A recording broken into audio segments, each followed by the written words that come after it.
सोचिए एक ऐसी मिसाइल जो एक साथ कई शहरों को निशाना बना सकती है और हजारों किलोमीटर दूर बैठे दुश्मन को पल भर में जवाब दे सकती है। बस एक ग्रीन सिग्नल और भारत दुनिया की सबसे ताकतवर मिसाइल ताकतों में शामिल हो जाएगा। क्या है अग्नि 6 का पूरा खेल, चलिए इसे समझते हैं। नमस्कार, आप देख रहे हैं अनकुल मीडिया, मैं हूं मोहिनी सिंह। आज हम बात करने जा रहे हैं भारत की रक्षा ताकत से जुड़ी उस खबर की जिसने पूरी दुनिया का ध्यान अपनी तरफ खींच लिया है। भारत के डिफेंस सेक्टर से एक बहुत बड़ा बयान सामने आया है। समीर वी कामत, जो कि डिफेंस रिसर्च और डेवलपमेंट ऑर्गेनाइजेशन यानी DRDO के चेयरमैन हैं, उन्होंने कहा है कि अगर सरकार ग्रीन सिग्नल देती है तो हम अग्नि 6 मिसाइल विकसित करने के लिए पूरी तरीके से तैयार हैं। अब ये सिर्फ एक बयान नहीं है, ये एक संकेत है कि भारत अपनी सैन्य ताकत को एक नए स्तर पर ले जाने के लिए पूरी तरीके से तैयार है। अग्नि 6 को समझने से पहले हमें अग्नि सीरीज को समझना होगा। भारत की अग्नि मिसाइलें देश की न्यूक्लियर डिफेंस रणनीति की रीढ़ मानी जाती हैं। अग्नि 1, अग्नि फर्स्ट छोटी दूरी की मिसाइलें हैं, जबकि अग्नि सेकेंड और थर्ड मीडियम रेंज मिसाइलें हैं। अग्नि 4 एक इंटरमीडिएट रेंज और अग्नि 5 एक इंटरकॉर्डिनेटल बैलिस्टिक मिसाइल है। अग्नि 5 मिसाइल ने भारत को 5000 किलोमीटर से ज़्यादा की मारक क्षमता दी है, लेकिन अब अग्नि 6 इससे भी ज़्यादा कई कदम आगे मानी जा रही है।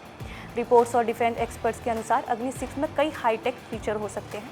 जैसे पहला है ज़बरदस्त रेंज। इसकी रेंज 8000 से 10000 किलोमीटर तक हो सकती है, यानी भारत से लॉन्च होकर ये मिसाइल दुनिया के बड़े हिस्से तक पहुंच सकती है। अमेरिका, यूरोप, अफ्रीका सब इसकी पहुंच में होंगे। दूसरा है MIRV टेक्नोलॉजी। अग्नि 6 में MIRV तकनीकी हो सकती है। इसका मतलब है कि एक मिसाइल कई वॉरहेड पे एक साथ टारगेटेड हमला कर सकती है। दुश्मन के लिए इसे रोकना बेहद मुश्किल हो जाएगा। तीसरा है एडवांस नेविगेशन और सटीकता।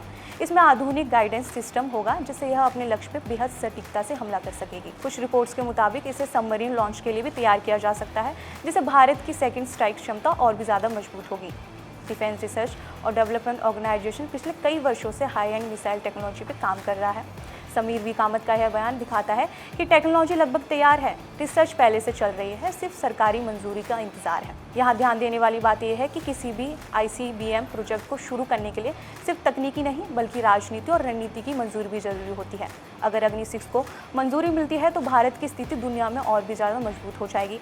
भारत पहले से ही एक न्यूक्लियर पावर है, लेकिन अग्नि 6 के साथ Bharat ultra long range missile club में शामिल हो जाएगा। अमेरिका, रूस और चीन जैसे देशों की श्रेणी में खड़ा हो जाएगा। वैश्विक राजनीति में भारत का प्रभाव पहले से ज़्यादा बढ़ेगा।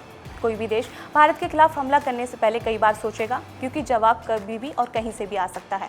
हर ताकत के साथ जिम्मेदारी भी आती है और यहाँ पे भी यही स्थिति बनती नजर आ रही है। अग्नि 6 जैसे प्रोजेक्ट पे दुनिया के बड़े देशों की नज़र होगी। संभव है कि कुछ देश इसका विरोध भी कर सकें। दुनिया में पहले से ही परमाणु हथियारों का संतुलन बना हुआ है। ऐसे में नई मिसाइल इस संतुलन को और भी ज़्यादा प्रभावित कर सकती है। ऐसे प्रोजेक्ट्स में भारी निवेश और समय लगता है। भारत हमेशा से नो फर्स्ट यूज़ पॉलिसी पे चलता आया है, मतलब भारत पहले परमाणु हमला नहीं करेगा, लेकिन अगर कोई हमला होता है तो जवाब इतना ताकतवर होगा कि दुश्मन को संभलने का मौका भी नहीं मिलेगा।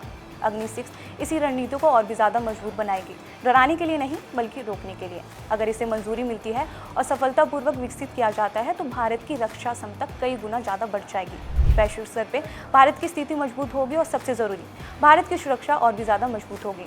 तो कुल मिला के समीर वी कामत का यह बयान सिर्फ एक अपडेट नहीं बल्कि एक संकेत है कि भारत अगली पीढ़ी की मिसाइल तकनीकी और भी तेज़ी से बढ़ा रहा है।